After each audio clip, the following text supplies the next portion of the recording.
Namaskar. I welcome all the participants as well as our presenter, Dr. H.P. Srivastava sir, into this session. Today we will be discussing uh, Unit 3 of Block 2 of Course 1. So this is a very important course. ये बहुत important course क्योंकि ये breeding systems के ऊपर है. तो कोई भी आपका फार्म प्रॉफिटेबल होना चाहिए तो ब्रीडिंग से ही शुरू होता है. तो एक इम्पोर्टेंट कंपोनेंट आपका फीडिंग है. उसके अलावा जो दूसरा इम्पोर्टेंट कंपोनेंट है आपका जो रॉ मटेरियल या इनपुट्स कहते हैं, जो उसमें मेन इनपुट है आपका चिक्स. चिक्स कहाँ से आता है? आपका ब्रीडर और पेरेंट स्टॉक से. और उसको कैसे मैनेज करें और ब्रीडिंग सिस्टम्स को कैसे हम इफेक्टिवली यूटिलाइज करें, ये इम्पोर्टेंट सब्जेक्ट है. So today we will discuss about one of the important topics, that is breeding systems. So I'll request sir to initiate the proceedings. Thank you, sir. Dr. Vijay and dear students, सबको नमस्कार. पिछले सप्ताह Friday को हमने block 2 का unit 1 and unit 2 cover किया था. आज जो है हम कवर करेंगे ब्लॉक 2 का ही एक यूनिट जो बचा हुआ है, वो जो है आपको, जिसके बारे में अभी डॉक्टर विजय ने बताया.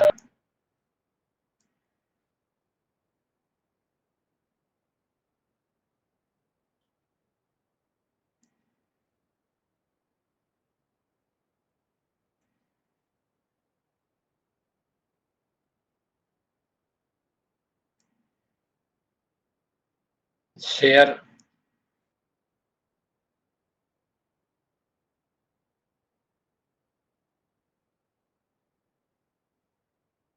नीचे शेयर नहीं हो रहा.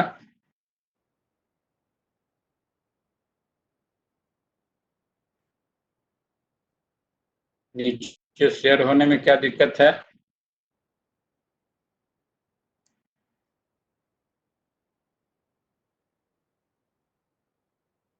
शेयर होने में कोई दिक्कत आ रही है?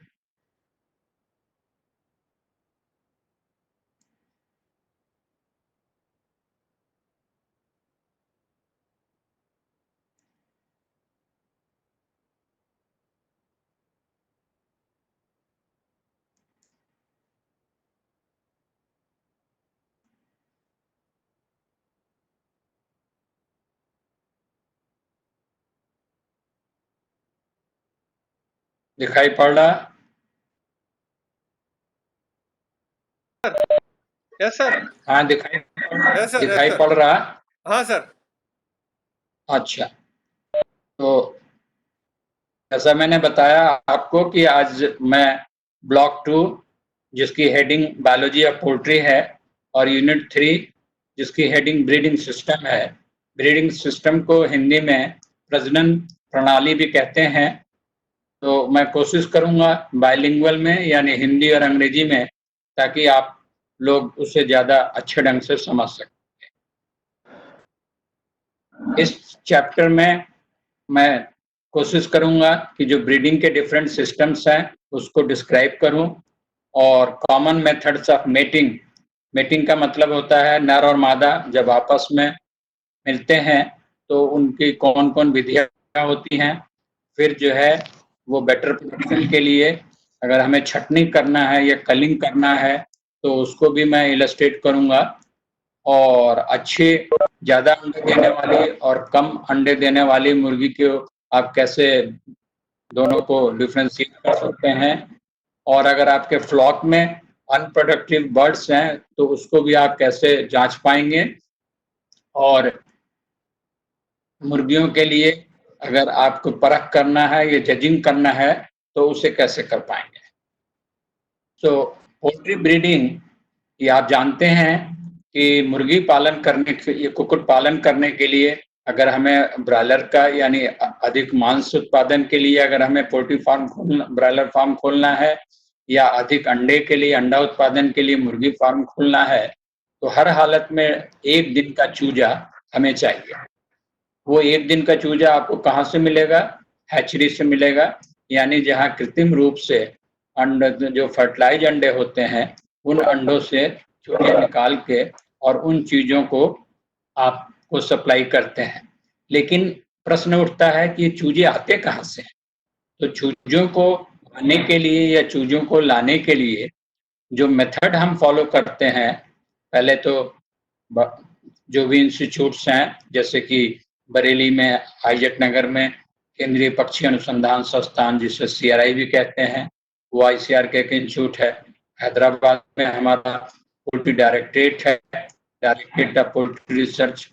तो इनके ब्रीडर्स जो साइंटिस्ट हैं, वो लोग बहुत से मेथड्स को ट्राई करके उन्होंने डेवलप किया और उसके आधार पे हाई यील्डिंग जर्म प्लाज्म हम लोगों को मिला है।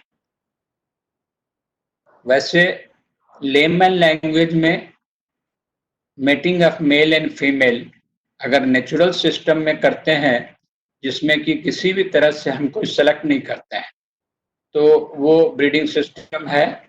और देन जो ब्रीडिंग सिस्टम को पोल्ट्री में हम 4 ग्रुप में बांट सकते हैं। पहला जो है रैंडम मेटिंग है, दूसरा इनब्रीडिंग है फॉर इंक्रीज्ड होमोजाइगोसिटी, दूसरा आउटब्रीडिंग है for increased heterozygosity and crossing for production of a new breed. जैसा कि मैंने अपने पिछले फ्राइडे को जो मैंने क्लास लिया था, उसमें आपको मुर्गियों के लिए डिफरेंट ब्रीड्स बताए थे। उन ब्रीड से वैरायटी कैसे निकली और वैरायटी के बाद से स्ट्रेन कैसे निकला। तो जो बाजार में हमें आपको मुर्गी फार्म खोलने के लिए जो डे ओल्ड चिक्स या एक दिन के जो चूजे मिलते हैं, वो डिफरेंट टाइप के स्ट्रेन्स हैं। और हम कोशिश करते हैं कि हमारा फार्म का जो उद्देश्य है, अगर मांस उत्पादन है तो हमें ब्रॉयलर टाइप के चिक्स चाहिए, अगर अंडा उत्पादन है तो हमें लेयर टाइप के चिक्स चाहिए। तो ये ध्यान में रखते हुए हम एक दिन के चूजे हैचरी से या जो पोल्ट्री ब्रीडिंग फार्म्स हैं उनसे हम खरीदते हैं। रैंडम मेटिंग में इंडिविजुअल जो विदाउट कोई सिलेक्शन नहीं होता है, और इसमें कंट्रोल पॉपुलेशन जो है वो एनवायरनमेंट को, जो कि आपको ट्रू जेनेटिक गेन, यानी कोई भी ब्रीडिंग मेथड आप अप्लाई करें, लेकिन आपका मेन एम है कि उस ब्रीड को या उस नस्ल को हम सुधारें।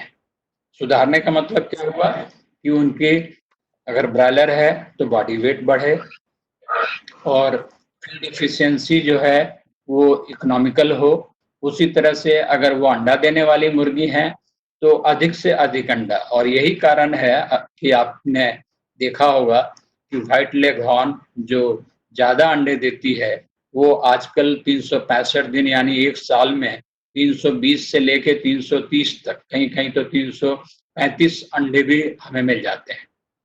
जो पहले 8 हफ्ते में ब्रॉयलर 2 किलो के नहीं होते थे, वो ब्रॉयलर आजकल 6 हफ्ते में ही 2 किलो के हो गए। तो ये जो बॉडी वेट में जो गेन आया या अंडों के संख्या में जो गेन आया, ये ब्रीडिंग मेथड पे अप्लाई करने से आया। फिर मेटिंग का जो है मिलन, और तो वो क्या है, पेन मेटिंग है, देन स्टड मेटिंग है, देन फ्लॉक मेटिंग है, शिफ्ट सिस्टम ऑफ मेटिंग है, देन आर्टिफिशियल इंसेमिनेशन है। मेटिंग का मतलब बहुत साधारण में जब मेल और फीमेल को रिप्रोडक्शन पर्पस के लिए मिलाते हैं आपस में, और मेन उद्देश्य क्या है, उनसे चूजे निकालना। आप भी जानते हैं कि जो मुर्गियां सिर्फ केज में रहती हैं, जहां मुर्गे एक साथ नहीं रहते हैं, वो अंडे जो होते हैं वो सभी अंडे आपको टेबल अंडे कहलाते हैं। उनको आप इनक्यूबेट करें तो उनसे आपको किसी तरह के चूजे नहीं मिलेंगे। लेकिन जब आप अगर मान लीजिए फ्लोर में 10 मुर्गी रखे हैं और उसमें एक मुर्गा भी है, तो संभावना है कि मुर्गा और मुर्गी दोनों साथ रहने के वजह से जो अंडे आएंगे वो अंडे फर्टिलाइज हो सकते हैं, और वो फर्टाइल अंडे होने की वजह से उन अंडों को कृत्रिम रूप में भी अगर अब या तो मुर्गी जो है जैसे सेती है, इंक्यूबेट करती है, ब्रूडिंग करती है वो, और चाहे आप आर्टिफिशियली इंक्यूबेटर में इंक्यूबेट करेंगे तो उनसे बच्चा निकलने की संभावना है। ये पेन मेटिंग में जो है, देखिए यहाँ रेशियो जो है, अनुपात जो है, एक मुर्गा है, इधर मुर्गा ये फोटो दिखाया गया है, और इधर 10 मुर्गियां, यानी मेटिंग रेशियो जो हम रखते हैं, एक मुर्गे पे 10 मुर्गी। अगर एक टाइप बर्ड्स हैं और अगर मीट टाइप के बर्ड्स हैं तो उसमें एक मुर्गा और 6 से लेके 8 मुर्गी। इस मेटिंग में यानी एक तरह का दरबा है, आप ही देख रहे हैं कि कॉक्स जो हैं यहाँ कन्फाइंड हैं, और उसके बाद इंडिविजुअल पेंस में हैं।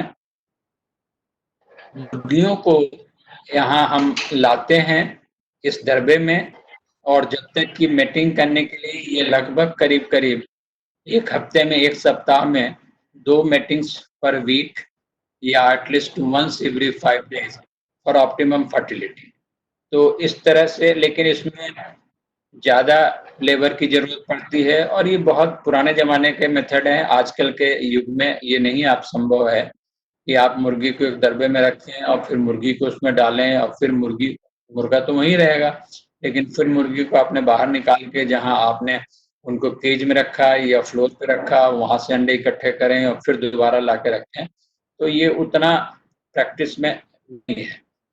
देन फ्लॉक मेटिंग बहुत कॉमन है, विशेषकर नेचुरल मेटिंग में, कि जहाँ आप देख रहे हैं कि अधिक संख्या में जो है मुर्गियां हैं और मुर्गे हैं और दोनों साथ रहते हैं, और इसमें आपको जो अंडे मिलेंगे वो फर्टाइल अंडे मिलेंगे, और इन फर्टाइल अंडे से आप चूजे निकाल सकते हैं। लेकिन ये भी जो है, इसमें लार्ज नंबर ऑफ ये है, और अगर पेडिग्री रिकॉर्ड करना चाहें, पेडिग्री का मतलब ये हुआ कि जो चूजा है उसका पिता कौन है, यानी नर कौन है, और मुर्गी माँ उसकी कौन है, या इस तरह के रिकॉर्ड अगर मतलब वैज्ञानिक ढंग से अगर आप कोई शोध कार्य करना चाहें तो फ्लॉक मेटिंग में उतना संभव नहीं। Then shift system of mating, इसमें भी mating of male and female होता है लगभग 1 से लेके 35 दिन तक। जैसे कि मुर्गा जो है वो 6 मुर्गियों के साथ या 12 मुर्गियों के साथ या 16 डैम्स के साथ, और इस तरह से जो प्रोजनी जो मिलती हैं उनको हम 33 दिन पे 33वें दिन के लिए और 17 दिन के लिए और 13 दिन के लिए शिफ्ट सिस्टम पे मेटिंग जो है। ये आया आपको आर्टिफिशियल इंसेमिनेशन, कृत्रिम गर्भाधान। इसके बेनिफिट्स बहुत हैं। आर्टिफिशियल इंसेमिनेशन कृत्रिम गर्भाधान है, वैसे तो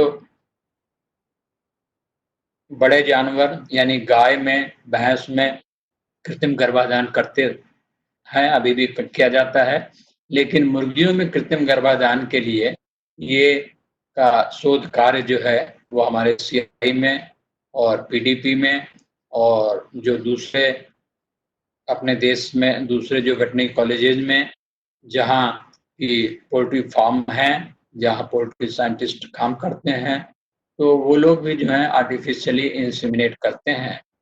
तो इसके लिए जो है हम क्या करते हैं कि पहले तो मुर्गों का चुनाव करते हैं, और नॉर्मल सामान्यतः एक मुर्गा जो है आधा ml से लेके 1 ml सीमेन जो है पर इजैकुलेशन वो देता है, और मुर्गियों को गर्भाधान के लिए या मुर्गियों के क्लोएका में जब आर्टिफिशियली इंसेमिनेट करेंगे तो उसमें जो है आधा ml से लेके 0.1 दशमलव तक जो है इस्तेमाल करते हैं।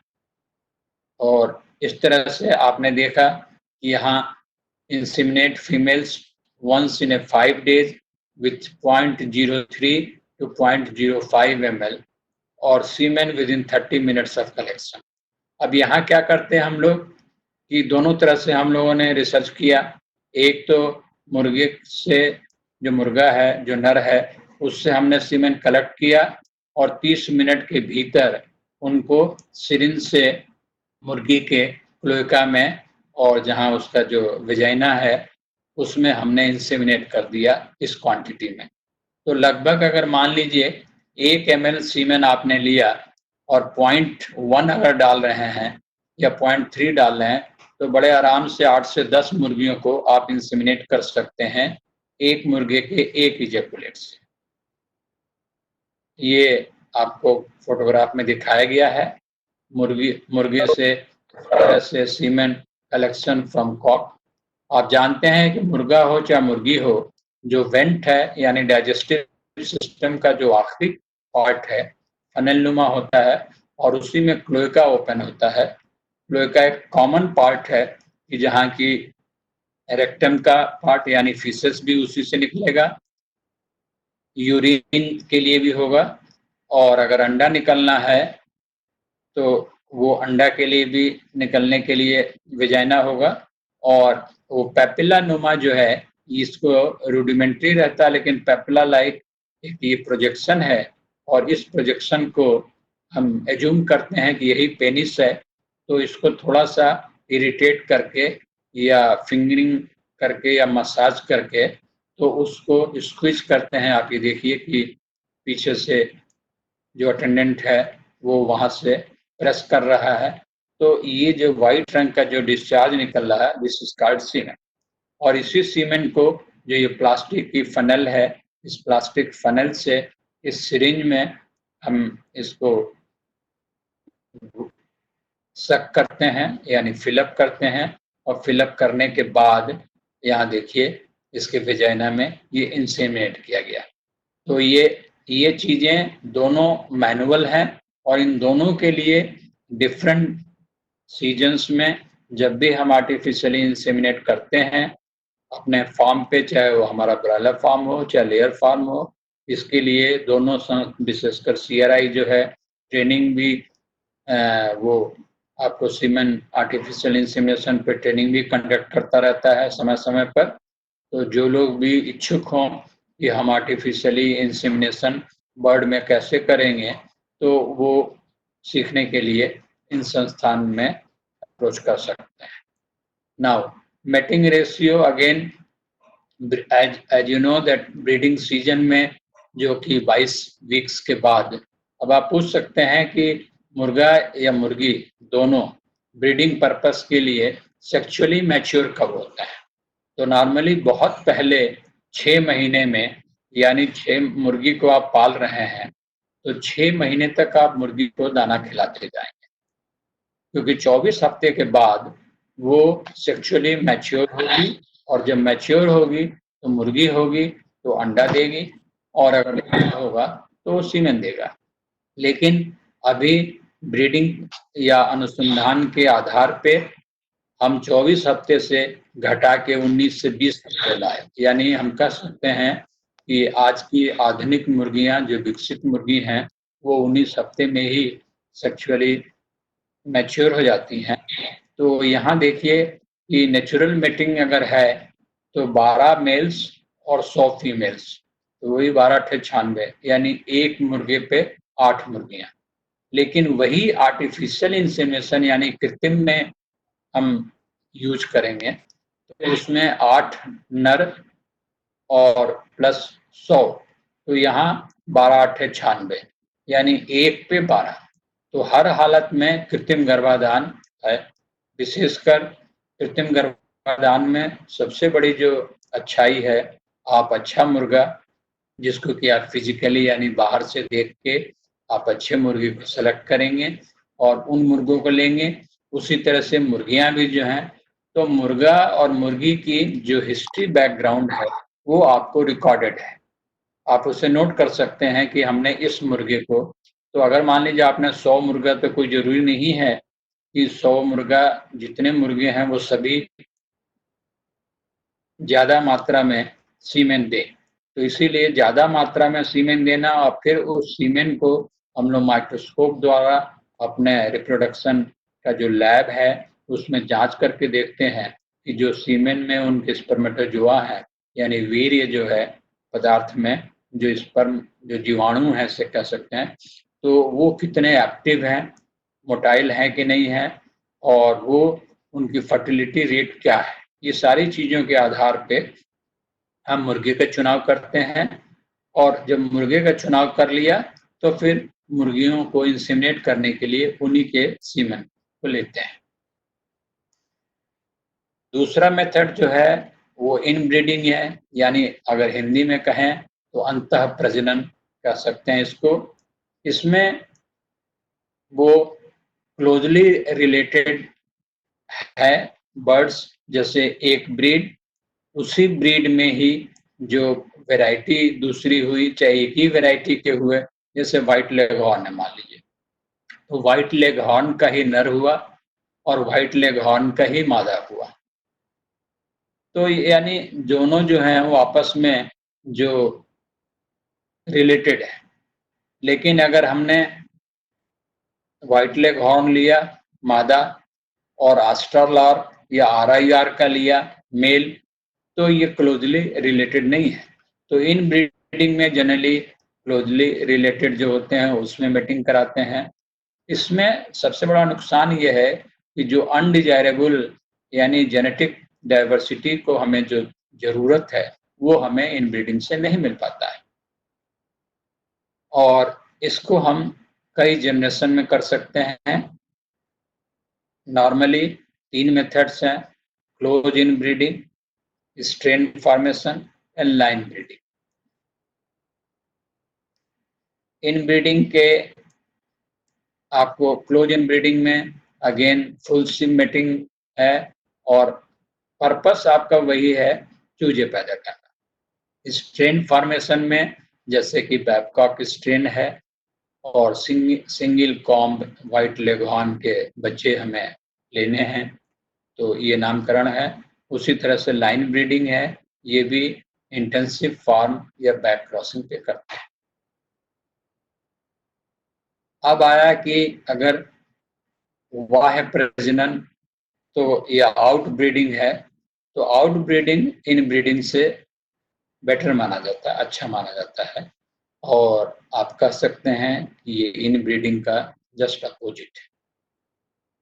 इसमें क्लोजली रिलेटेड नहीं रहते हैं पॉपुलेशन, और ये स्ट्रेन्स और इनब्रेड को लाने के लिए आपको जो आउट ब्रीडिंग हम करेंगे वो चाहे 2 वे क्रॉसिंग कर सकते हैं, चाहे 3 वे क्रॉसिंग कर सकते हैं, चाहे 4 वे क्रॉसिंग कर सकते हैं। अगले स्लाइड में मैं बताऊंगा आपको कि 2 वे या 3 वे या 4 वे एक्चुअली क्या है। जैसे 2 वे में है, यहाँ आप देखिए कि ये हमें F1 जो है हाइब्रिड वीगर हमें लेना है इनब्रेड्स लाइन में, इन क्रॉस ब्रेड में। तो यहाँ 2 डिफरेंट पॉपुलेशन है, वो एक A है और एक B है। तो A एंड B इन दोनों में आप देखेंगे कि एक नर होगा और एक मादा होगा। तो हर ब्रीड का किसी ब्रीड का नर ज़्यादा बढ़िया है ब्रीडिंग पर्पस के लिए, तो उसका चुनाव हम करते हैं। किसी का बी वाला जो हैन है वो उसका चुनाव हम करते हैं, और दोनों को जब मिलाते हैं तो जो चूजा निकलता है वो ए एंड बी। तो ये सिंगल कहिए या 2 वे कहिए।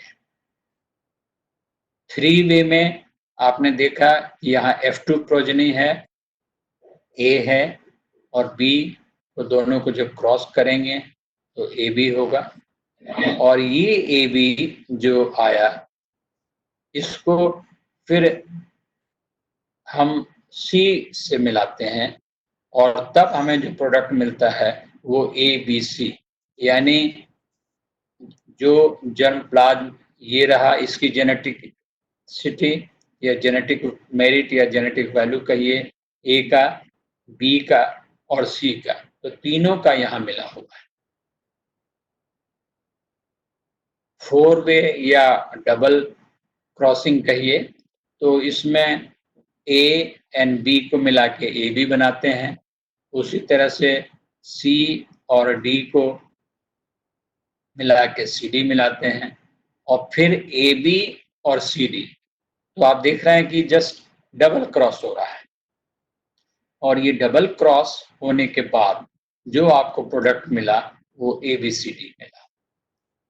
तो अब आप कह सकते हैं कि ज़रूर इसमें थोड़ा-सा समय ज़्यादा लग रहा है, लेकिन ये प्रोडक्ट मतलब इस स्ट्रेन के जो चूजे होंगे, वो हर हालत में अच्छे चूजे माने जाएँगे और जिनसे कि आप अधिक से अधिक उत्पादन यानी गुड क्वालिटी के चिक्स हैं, लार्ज नंबर के तो और अच्छे ABCD ही माने जाएँगे अगर आप कंपेयर करें 2 वे से या 4 वे में या सिंगल में और डबल में।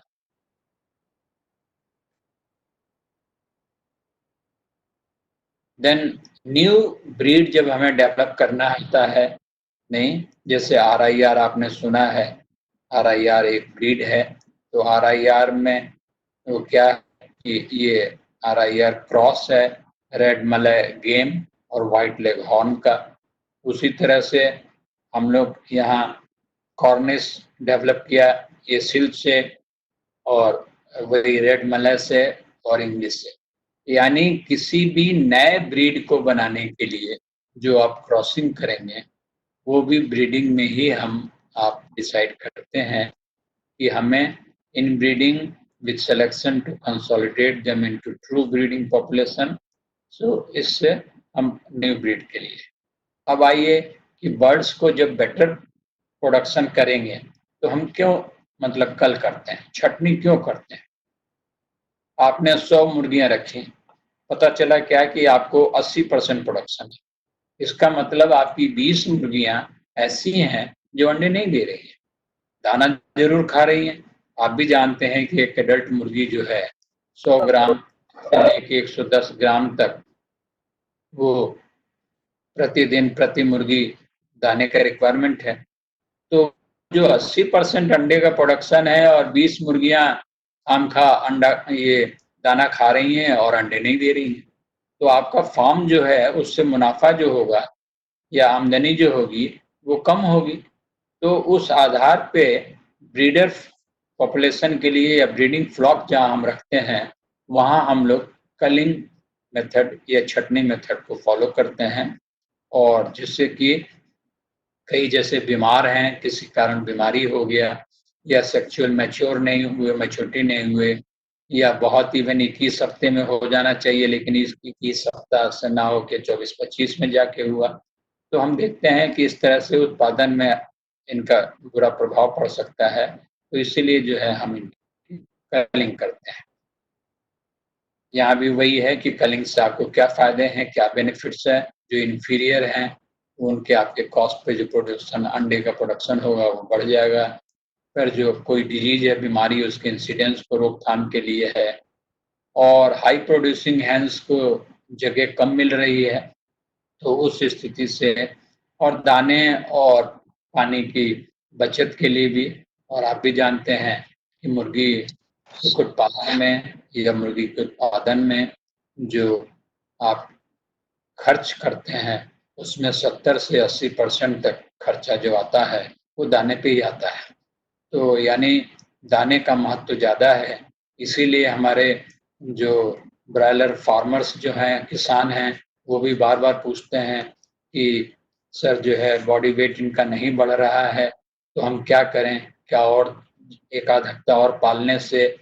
तो हम लोग का जवाब यही रहता है कि आप 1 हफ्ता या 2 हफ्ता पालने से ये ना सोचें, आप ये सोचें कि अगला 1 हफ्ता जो अगर आप ज़्यादा दिन तक रखेंगे, तो उसमें वो कितना दाना खाएगी और तब आप जो हैं क्योंकि दाने की कीमत भी आपको उस ब्रॉयलर को जब आप बेचेंगे लाइव बर्ड में या ड्रेस करके बेचेंगे, तो उसमें आप जब उसकी लागत निकालते हैं, तो उसमें दाने की कीमत को जोड़ा जाता है और दाने की तो इसीलिए हमारा वैज्ञानिकों का भी शुरू से विशेषकर जो न्यूट्रिशनिस्ट हैं, उन लोगों का हमेशा ध्यान रहता है कि कम से कम मुर्गियाँ दाना खाएँ और ज़्यादा से ज़्यादा अधिक वज़न की हो जाएँ, अधिक भार दें और अंडे देने वाली अगर मुर्गी है तो ज़्यादा से ज़्यादा।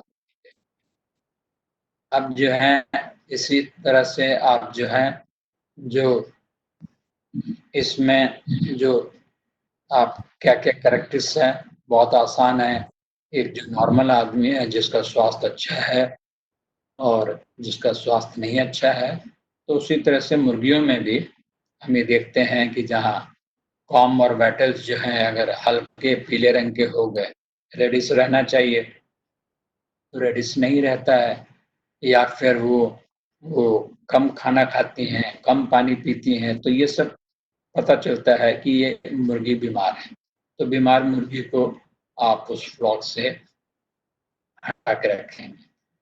कहीं-कहीं डिफ़ॉर्मिटी हो जाती है, जैसे क्रॉस वीक आ गया या स्लिप विंग आ गई, तो या एक आँख गायब हो गई, तो ये सब चीज़ें देख के आप उन्हें कर सकते हैं। ज़्यादातर छँटनी जो है रात में हम लोग करते हैं, ताकि बर्ड्स फ्लाइटेड ना हो, अंडे के उत्पादन पे प्रभाव ना पड़े, और एक फ्लैश लाइट चाहें तो ब्लू सेलोफेन लगा के पुअर लेयर्स को कर सकते हैं। ग्रोइंग में भी लो विगर अगर है तो हम उनको कल करते हैं। नॉन लेयर्स और लेयर्स में डिफ्रेंशिएट कर सकते हैं। देन लेयर में भी वही चीज़ें देखते हैं, poor layer, then side culling में, प्रोडक्शन में, देन आपको यहाँ दिखाएं,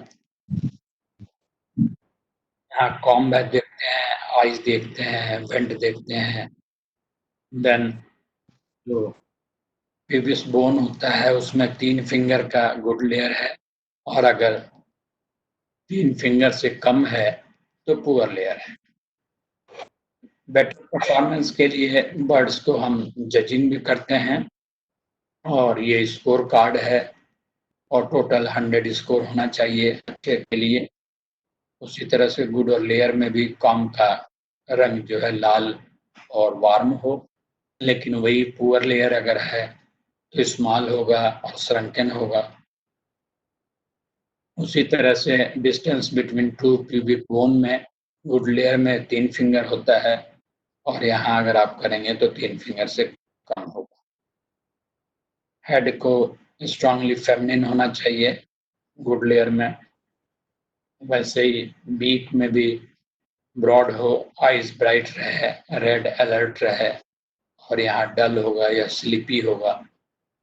then nature back broad state, then again pubic bone में 2 से 3 फिंगर हो या 2 से 1 कम। देन लेयर्स में स्किन, मतलब आपका समझने की ये चीज है कि मुर्गी के कॉम्ब से लेके और उनके क्लॉज तक, यानी हर बॉडी के सब पार्ट को आप देखेंगे, तो उसके आधार पे और इस चार्ट के जरिए आप पता लगा पाएंगे ये मुर्गी ज़्यादा अंडे देती है और ये मुर्गी कम अंडे देती है।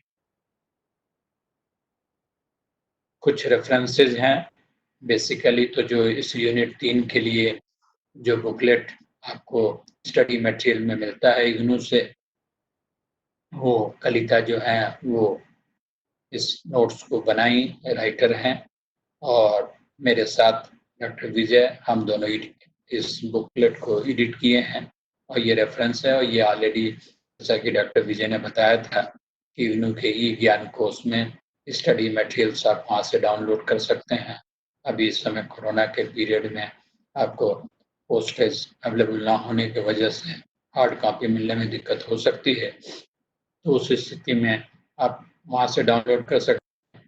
और इस चैप्टर के अलावा कुछ और भी अगर आप अपना ज्ञान बढ़ाना चाहें तो ये कुछ जो है आपको मैंने लिंक दिए हैं जिसको कि आप कर सकते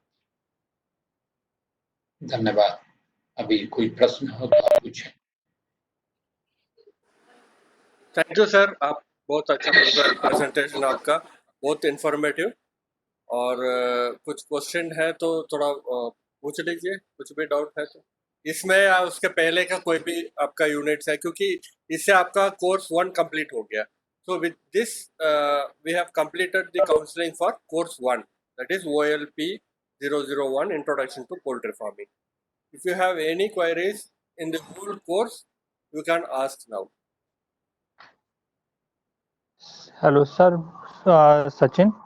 हाँ बताइए। हाँ बोलिए। हेलो सर, ये कड़कनाथ को सर हम लोग केज बैटरी में वो फॉर्म कर सकते हैं? क्या चीज एआई? कड़कनाथ सर, कड़कनाथ जैसे कि वो तो फ्री रेंज में होती है कि जी उसको हाँ। केज बैटरी में भी सर उसको फीडिंग की जा सकती है? हाँ क्यों नहीं कर सकते। हमारे सीआरआई में जो हम लोगों ने जितने भी बर्ड्स रखे हुए हैं देसी फ्लॉक, जैसे एसिल है, कड़कनाथ है, श्यामा है, और डिफरेंट जो स्ट्रेन हम लोगों ने डेवलप किया, जैसे कारी श्यामा, कारी हितकारी, ये सारे बर्ड्स हम लोगों ने केजेज में ही रखे। क्योंकि ओके। केज भी जो है, ब्रीडर जो केजेज बनाते हैं हम लोग, तो ध्यान रखते हैं कि वो मुर्गियां जो हेवी बॉडी वेट भी हों, जो मुर्गी कॉक, तो उनके लिए जैसे ब्रायलर टाइप की अगर हमें मुर्गों को रखना है केजेज में, तो उनके केज का आपको काफी बड़े साइज का है। तो वैसे ही आप कड़कनाथ या एसील या कोई भी बर्ड्स को देखिए, पुराने जमाने में हम डीप लिटर सिस्टम में मुर्गियों को पालते थे। डीप लिटर सिस्टम का मतलब हुआ कि जमीन पे पालना, फर्श बना और फर्श के ऊपर जो है आपने भूसी डाल दिया और उस भूसी पे वो बर्ड्स रखे आपने। उसमें सबसे बड़ा नुकसान होता था, अगर अंडा देने वाली मुर्गी है, अंडा को टूटने का डर है, फिर बीमारी एक दूने साथ रहते हैं सब, तो आपस में एक दूसरे की बीमारी का है, फिर दाने का नुकसान होता था, पानी के वेस्टेज होता था। इसीलिए, और फिर इंडिविजुअल बर्ड्स के बारे में आपको जानकारी नहीं मिल पाती। तो इस वजह से हम लोग केजेज भले महंगा हो, लेकिन इंडिविजुअल केजेज में रखें कि ताकि आपको ये पता चले, अगर आप पता लगाना चाहते हो शोध कार्यों के लिए कि ये मुर्गी ने एक दिन में कितना दाना खाया, एक दिन में कितना पानी पिया, एक दिन में इसने फीकल या ड्रॉपिंग कितना आउटलेट किया, इस मुर्गी ने आज अंडा दिया या नहीं दिया, तो फिर बॉडी वेट भी अगर लेना है तो एक इंडिविजुअल को आपने उस केस से निकाला और वेइंग बैलेंस पे रख के उसका वेट ले लिया। तो शोध कार्यों में तो बहुत ही सहायक है, और हैंडलिंग में भी। इसीलिए आप आजकल आप कमर्शियल फार्म्स में भी देखते हैं डिफरेंट टाइप ऑफ केजेस रहते हैं, और वहां भी हम लोग रेकमेंड करते हैं कि केजेज में पालें। कास्ट बहुत ज़्यादा है, इसमें कोई दो राय नहीं है अगर आप कंपेयर करें deep litter versus cage system, लेकिन हर हालत में cage system is 100 times better than the deep litter. तो इसलिए ये कोई ब्रीड ऐसा आप नहीं है, जैसे गिनी फाउल है। मैं आपको जस्ट 2 डिकेड्स बैक की स्टोरी सुनाऊं। हमारे सीआरआई में जब 20 बरस पहले, 20 या 25-30 बरस पहले कहिए कि जब हम लोगों ने गिनी फाउल रेजिंग शुरू किया रिसर्च पर्पसेस के लिए, पीजी स्टूडेंट्स को पढ़ाने के लिए, तो गिनी फाउल बर्ड्स ग्रेजर टाइप के बर्ड्स है। जस्ट लाइक है कि अगर आप एक स्टिक ले लें और फ्लोर से या केजेस से सारा गिनी फाउल को निकाल लें, और आप तो जस्ट लाइक जैसे शेफर्ड भेड़ को ले जाता है, उस तरह से आप गिनी फाउल को पूरे ग्राउंड में लेके ला सकते हैं। तो वो ग्रेजर टाइप का, ताकि ग्रेजिंग भी कर ले और उसके बाद फिर स्टिक के सहारे वो आप ले जाके दरबे में उन्हें बंद कर दें। लेकिन उस पे हम लोग शोध कार्य नहीं कर सकते, तो हम लोगों ने सोचा कि क्यों नहीं इनको करें केजिंग। तो जब केजिंग केजिंग किया तो उनकी बिहेवियरल स्टडी जो हम लोगों ने किया, उसमें देखा कि वो बेचारे कुछ हफ्ते तक कह लीजिए कि एडजस्ट करना बहुत मुश्किल था। हर हालत में वो कोशिश करते थे कि केज का कहीं से दरवाजा खुले या केज के नीचे जहाँ फीकल ट्रे रहता है, किसी तरह से वो निकल भागे। फिर बाद में धीरे-धीरे अब हम कह सकते हैं कि हमारे सीआरआई में जो गिनी फाउल का जो फार्म है, उसमें सारे बर्ड्स करीब-करीब हम लोगों ने जो है केजेज में ही पाले हैं, और अब वो केजेज में एडप्ट है। तो उसी तरह से कड़कनाथ को तो हम लोग ऑलरेडी करते हैं। अगर आप उन्हें केजेज में भी पालना चाहें तो हमारे ख्याल से उसमें कोई दिक्कत नहीं है, आप पाल सकते हैं। Any other question?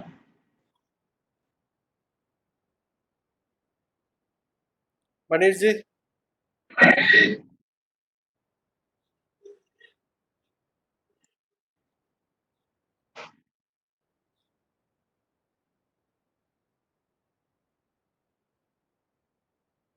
भगत जी, आपको कोई प्रश्न चाहिए? आपके आपके मन में कोई प्रश्न हो, जिज्ञासा हो?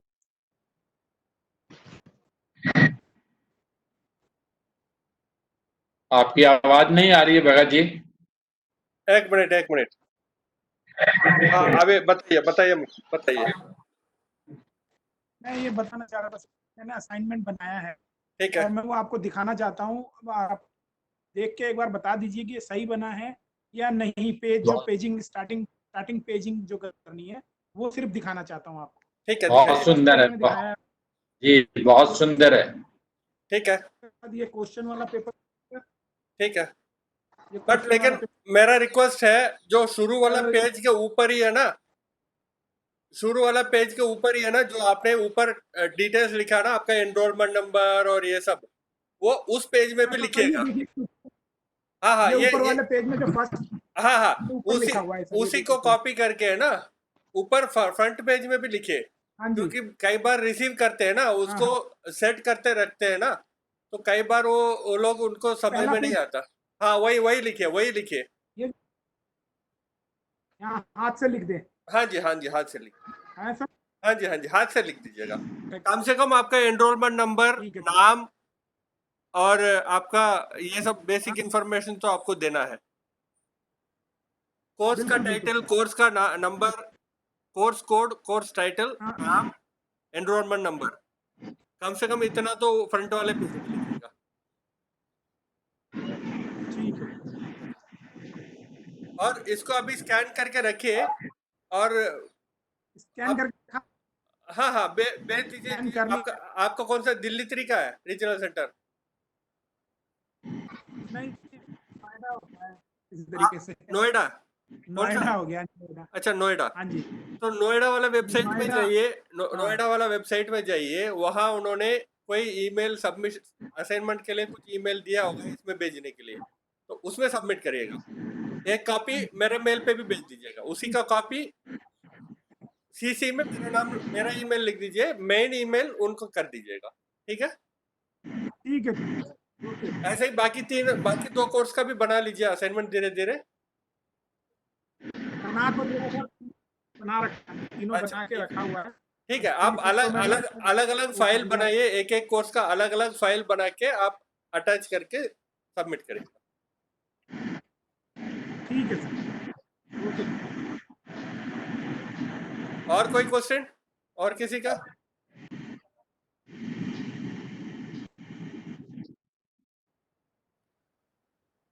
चलिए, अभी 2-4 मिनट और ले लेते हैं।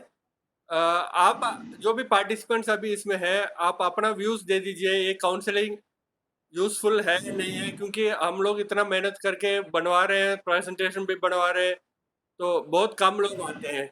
मैं कई बार रिमाइंडर भी भेजता हूँ, व्हाट्सएप में भी मैं मैसेज करता हूँ, बहुत कम लोग आते हैं। आप अपना व्यूज दे दीजिए, ये यूजफुल है या नहीं है।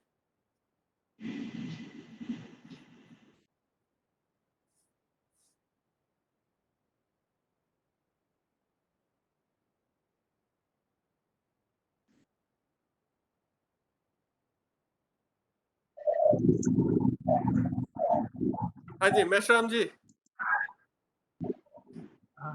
हेलो सर जी, मैं कहना चाहता था, मनीष जी जो बात कर रहे हैं वो म्यूट पे थे, इसलिए वो उनका जो उन्होंने जो बात बताई वो हम सुन नहीं पाए, तो वो पहले वो बोल दे, फिर मैं बाद में कंटिन्यू कर रहा हूँ। देखिए, उन्होंने असाइनमेंट का बारे में पूछा है कि उन्होंने जो बनाया वो दिखाना चाहते हैं, तो उन्होंने दिखाया, तो मैंने उनको सजेस्ट किया कि जो मेन पेज, फ्रंट पेज होता है ना, उसमें उनका नाम, एनरोलमेंट नंबर, कोर्स का नाम, कोर्स का कोड, ये जरूर लिखें।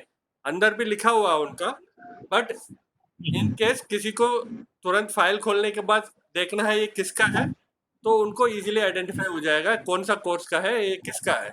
इसलिए मैंने उनको सजेस्ट किया कि जो फ्रंट पेज में भी वो सारा डिटेल, बेसिक जो डिटेल है वो होना चाहिए। So the front page of your assignment when you submit even scanned version should have name, enrollment number, course code and course title. These are the basic information. बाकी और भी details, आपका कौन सा स्टडी सेंटर है, उसका code क्या है, ये भी आप लिखना चाहते हैं तो लिख सकते हैं। But these are the basic information which should be easily visible in the front page. आपका जो फ्रंट पेज, असाइनमेंट का फ्रंट पेज में ये सारा इंफॉर्मेशन दिखना चाहिए। हाँ, okay okay, thank you sir. और अभी सर, अगर ये सेशन के बारे में अगर मैं मेरा पॉइंट ऑफ व्यू अगर शेयर करना चाहूंगा, तो ये काफी मेरे लिए इंटरेस्टिंग रहा है।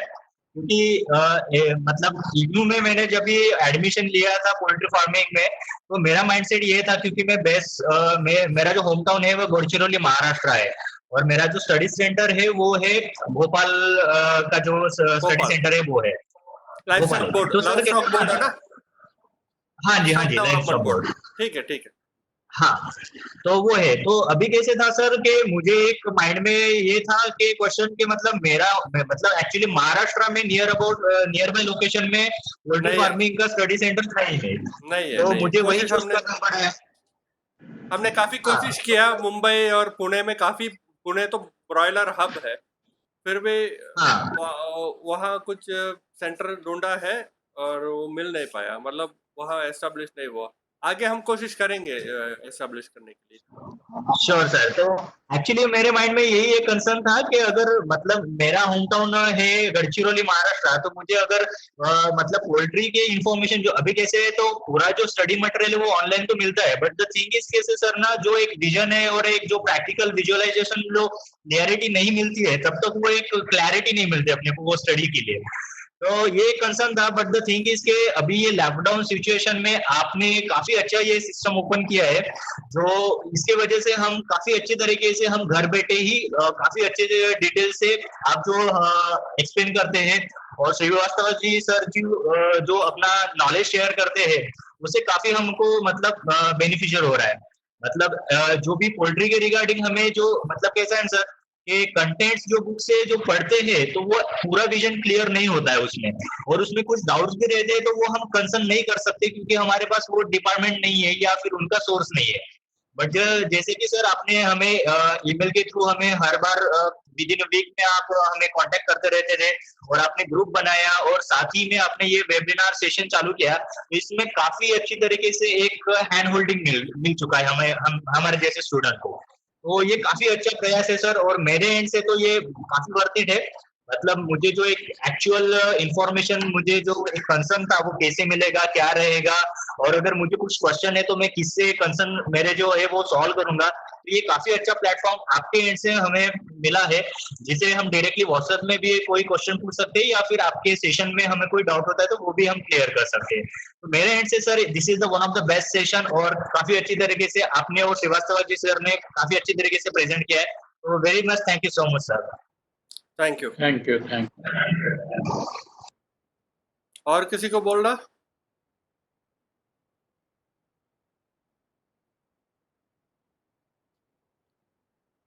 चलिए, और कोई क्वेश्चन नहीं है या कोई आपका इनपुट्स नहीं है, तो we I would like to thank doctor Shrivastava sir for wonderful presentation. Both the presentations were very informative, और बाकी पार्टिसिपेंट्स को भी मैं I would like to thank, क्योंकि दे एक्टिवली पार्टिसिपेटेड, और काफ़ी इंटरेक्टिव भी सेशन भी रखा है पार्टिसिपेंट्स ने, क्योंकि I am also doing the counselling the other course program also, but interactivity I found is much better in this program. So I thank all the participants, as well as special thanks to Dr. Srivastava sir. Thank you. I will share the recorded video with you. Thank you. Thank you, Vijay, for Yeah, thank you so much sir. thank you.